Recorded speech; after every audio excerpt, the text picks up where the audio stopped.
aquí a los que ustedes están en este proyecto. Cuando yo ingresé, fui directora del grado sexto, relativamente sí me interesé por los niños sordos, porque yo nunca había trabajado con niños sordos. Y hice unas averiguaciones y a mí Paola me apoyó mucho. Entendí que era un niño sordo, que era un niño sordo profundo, hipoacústico, eso me lo explicaba, hipoacústico, porque el niño había quedado sordo, porque una enfermedad, el embarazo, la mamá. Bueno, uno como que sí se interesa por eso. Lo mismo, la lengua de señas, yo intenté hablar con los niños, me enseñaron el abecedario y gracias a esos niños aprendí un poco de ellos. También hablaba con los padres de familia, que fue en el embarazo, que una enfermedad, que esto es herencia porque hay padres sordos, bueno, un sinnúmero de cosas que uno identificaba de esos muchachos. Yo fui directora en sexto, séptimo, octavo y noveno, 4 años. Por eso también uno como que aprende a conocer a sus estudiantes. Y yo, cuando comienzo con sexto y pasa, uno empieza a identificar cuáles son los problemas. Inclusive en las mismas familias hay maltrato. Porque como es sordo quieren que el niño se vaya, que se vaya a la casa, entonces los niños también como que expresan eso a través de sus sentimientos, de su mal comportamiento, de su decadencia académica. La otra pregunta dice, ¿qué acciones, actividades o tareas particulares desarrollan con estudiantes sordos? Pues la verdad todos en común, que se dictan las clases igual para todo el mundo, relativamente es para todo el mundo igual. La profesora Ruth se le hace un énfasis y eso es bueno, que ella explica en la parte de en informática a los jóvenes por igual, pero cuando ellos ven que los niños tienen dificultad, ella va y le habla a los profesores que colaboran con ella para que haya una explicación como más a fondo y los muchachos se interesen, aunque ellos se interesan porque la informática a ellos sí les llama mucho la atención, y juegos y otras actividades que hacen en el computador. Se buscan actividades que a ellos les gusten. Cuando un estudiante se ve que la clase la entiende, él no se distrae, se concentra mucho. Y nosotros hablábamos como grupo que a ellos les gustan más bien estas áreas que no son tan, digamos, como de tanto estar pegados al tablero, sino desarrollando su propia actividad. Por ejemplo, artes. Son excelentes artistas. Es que le digo que le ganan a muchos oyentes. Ellos pintan, colorean, trabajan, hacen unas cosas increíbles que desarrollan ellos mismos. La educación física. Ellos están atentos al profesor y ejecutan. Es más, inclusive han encontrado jóvenes sordos con una gran posibilidad de la parte motriz, que eso los ayuda a enriquecer. Y la última pregunta, ¿qué acciones o decisiones favorecen o obstaculizan sus intencionalidades pedagógicas en favor de la inclusión de las personas sordas? Relativamente el desconocimiento de señas, y yo a mí a culpa, porque por ejemplo tantos años que llevamos no tenemos ese lenguaje de señas, sería una manera de comunicarnos con los estudiantes. Yo he intentado hablar con los estudiantes a lenguaje de señas y miren que ellos es como que les agrada que uno haga eso porque saben que uno está interesado en que él aprenda o ella. Hacer una propuesta académica exclusiva para sordos de acuerdo al diagnóstico establecido. Alguien decíamos, pero hay doble trabajo, lamentablemente es así, pero es que a veces nosotros da como pereza. Hay apoyo por parte, yo digo, y felicito a nuestro coordinador Alfonso, porque desde la época que él está con otro coordinador que ya se retiró, fueron los que como que gestaron esta actividad y ellos no nos han abandonado, él en especial no nos ha abandonado, nos ha dejado. Yo sí diría que aquí las directivas serían importantes que también tuvieran un lenguaje de señas para que identificaran los problemas de los estudiantes y se hiciera un conjunto, por ejemplo el caso del mal comportamiento, que los muchachos entendieran. Yo le diría a ustedes que es importante que ustedes vengan acá y nos escuchen, pero que también nos apoyen. Lamentablemente, todas las cosas del Estado al comienzo son bonitas. Ellos como que yo no sé, les dan un buen brochazo a la pintura y después dejan escurrir y no importa lo que pase. Ellos lo que importa, algunos estamentos oficiales, no hablo de la institución como tal, sino de los gobernantes, nos dicen, nos apoyan. El mismo rector ha dicho que iba a hablar porque ya nos sacaron a una profesora intérprete, y esta es la hora en que pues vino otra profesora porque otro profesor se fue, pero conclusión, no nos están apoyando, nos están dejando un poco solos. El colegio como tal, en la jornada de la tarde, se está preocupando por estos niños solos. Gracias, profe. Gracias.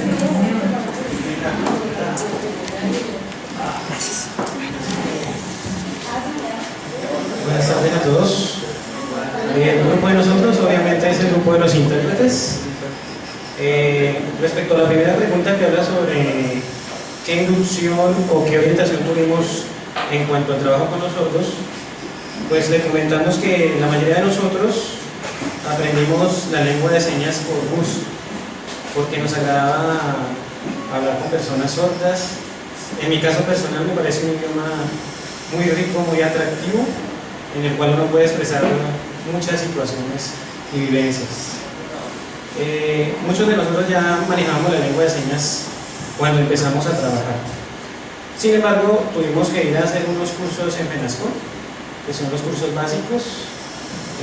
Después de ello participamos en algunos eventos de cualificación, como el segundo evento de cualificación de intérpretes que se dio en la ciudad de Bogotá, que lo dio el INSOR con el Ministerio de Educación, y otros eventos de tipo formativo como un curso virtual que se hizo también con el Ministerio de Educación Nacional, el INSOR, y tuvimos la oportunidad de ir a Ibagué, a otro evento que se hizo.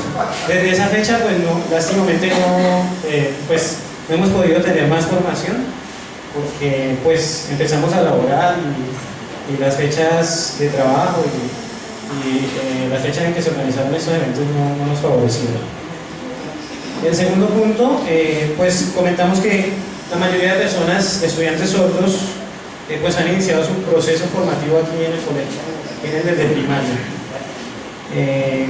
Un gran porcentaje de ellos presenta dificultades en áreas como matemáticas, y especialmente en lo que tiene que ver en la lengua escrita.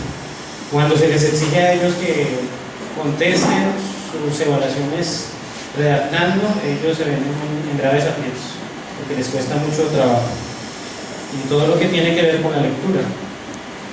En lo relacionado con el ámbito social, pues nosotros que tenemos más contacto con ellos, pues conocemos un poquito más a fondo cómo es su vida social.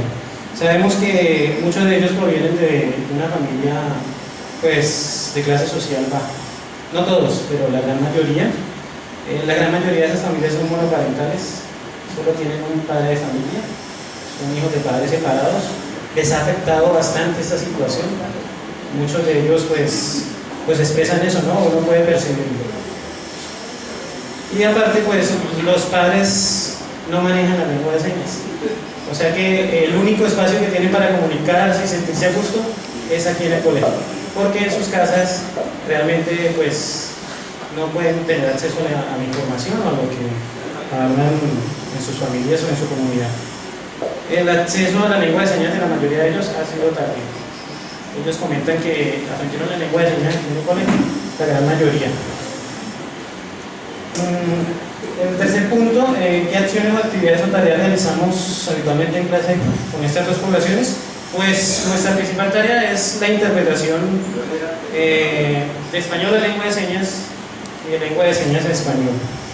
En algunas ocasiones, algunos de nosotros escribimos en el tablero. Lo hacemos pues cuando pues, vemos que de alguna manera le podemos facilitar eso. Por ejemplo, alguna tarea, algunos materiales que les toque traer, entonces generalmente se les olvida. En mi caso lo menciono. Entonces después dicen, no, fue que no nos dijo, no lo interpretó. Entonces yo pues para dejar eso, les anoto, ¿sí? Para que no tengan excusas. Eso. A veces nos toca hacer una interpretación tardía, porque el profesor a veces va muy rápido, entonces no logran captar tanta información, y lo que pues en mi caso a veces opto por hacer es tratar de todo lo que dijo el profesor, tratar de retenerlo y hacerles como más una síntesis para que ellos logren captar un poquito. Hay ocasiones en las que nos toca darles aclaraciones, explicaciones, porque no les quedó muy clara la información, entonces nos vemos en ese tipo de situaciones.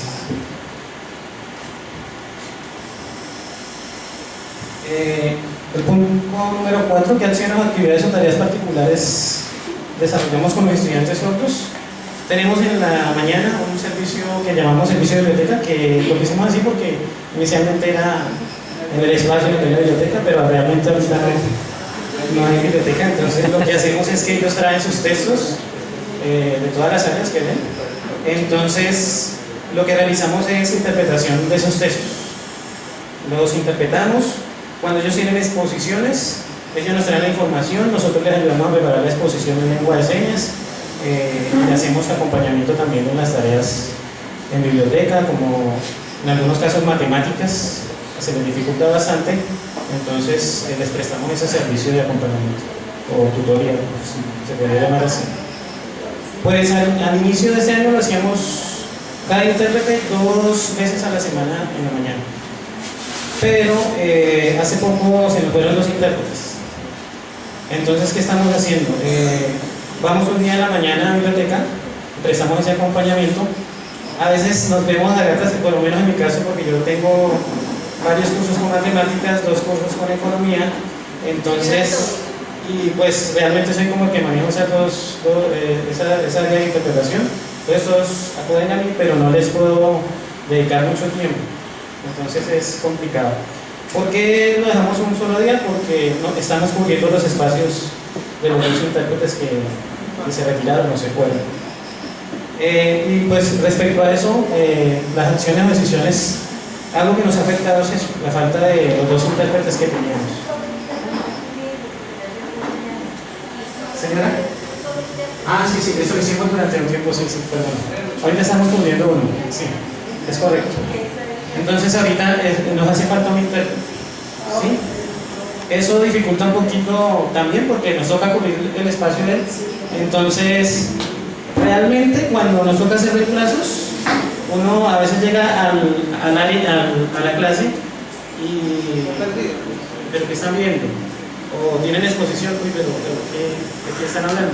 O una evaluación, uno siente que les va a afectar su desempeño, ¿sí? Entonces eso dificulta un poquito.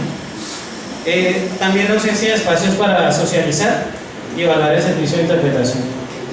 No contamos con ese espacio, nos gustaría tenerlo para entre compañeros decirnos en qué estamos fallando, qué nos falta. Pues menos mal que pues yo siento que el grupo de trabajo de los intérpretes es un grupo muy unido, nos llevamos muy bien y pues tal vez con la formación corta que hemos tenido en FENASCOL estamos enseñados a que se nos critique, se nos corrija, ¿sí? Entonces no nos sentimos por esas situaciones y lo que nos gusta, ¿no? Porque uno puede mejorar. Entonces hace falta ese espacio para socializar, evaluar y poder prestar un menos servicio a los estudiantes sordos. La falta también de vocabulario pedagógico es algo que dificulta bastante. Lo poco que pueden hacer los sordos que se han graduado, pues menos mal Carlos llegó, maneja muy buen vocabulario, entonces el hombre nos ha aportado algunas palabras, algunos vocabularios, términos, conceptos que nos han servido.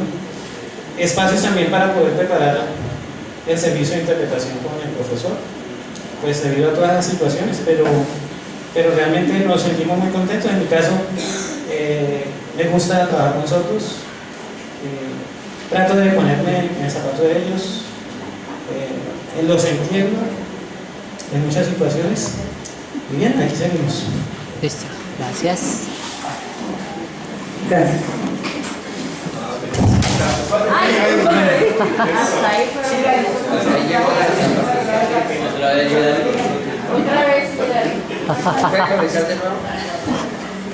Buenas tardes. El Departamento de Sociales. Con alegría y entusiasmo. Con respecto a la primera pregunta, dice qué orientación e inducción tuvo o ha tenido sobre el trabajo de sordos y sus procesos de formación.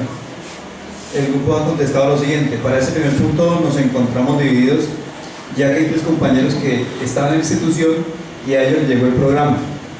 A los otros restantes llegamos a la institución y nos enfrentamos al programa.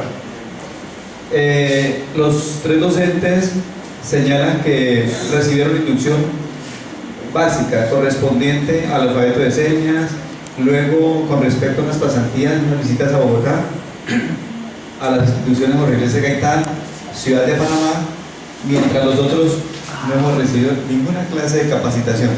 Y hago una aclaración: los intérpretes han ofrecido capacitaciones, pero resulta que nosotros tenemos compromisos, entonces no hemos podido estar en ellas, pero hombre, a mí me interesaría recibir una capacitación precisamente con el alfabeto, y yo creo que muchas cosas para poder estar atento a la labor del trabajo con estos grupos, porque realmente es importante. Con respecto al segundo, ¿qué sabemos de nuestros estudiantes sordos en el plano académico, social y lingüístico?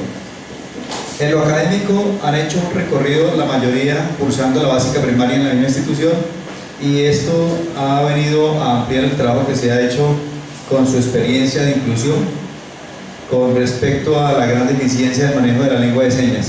Nosotros sabemos, lo dicen los compañeros, también adolecen por este trabajo que se hace en la básica primaria, y en bachillerato vienen a enfrentar las dificultades que se manifiestan en el trabajo académico. Es evidente la desarticulación entre la escuela y el compromiso del hogar con los procesos formativos en las diferentes disciplinas académicas, partiendo del desconocimiento del lenguaje de señas por parte del grupo familiar, de tal forma que no hay lugar a proyectar y a fortalecer las competencias comunicativas de la población no oyente. Nosotros sabemos que los padres muchas veces no se interesan y tampoco asisten a los grupos de trabajo para la formación del lenguaje de señas, pues mucho menos lo van a hacer con sus hijos, y ellos